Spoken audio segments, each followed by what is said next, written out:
Pagkatapos lisanin ang TV5, Magandang Buhay, lilipat na sa GMA7. Usap-usapan ngayon ng Kamuning ang napipintong paglipat ng Magandang Buhay mula TV5 patungong Kapuso Network. Ayon sa source ay pina-final na lang daw ng ABS-CBN at GMA Network para i-simulcast ang nasabing morning talk show sa GMA. Hindi naman malabong lumipat o mapanood ito sa GMA matapos ang nangyaring paglipat ng show na It's Showtime bilang main noontime show ng Kapuso Network.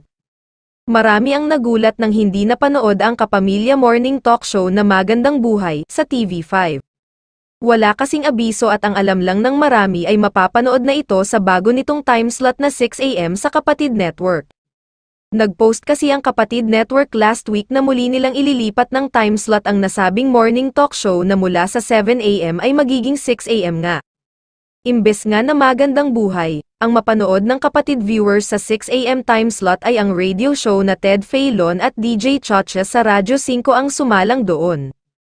Ang morning talk show ni Regine Velasquez Alcacid, Jolina Magdangal, at Melay Cantiveros ay unang umere sa 9 AM time slot ng TV5 noong February 6, 2023 at noong June 19, 2023 ay inilipat sila sa mas pangit na time slot na 7 AM kung saan replay na lang ang ipinalalabas nila.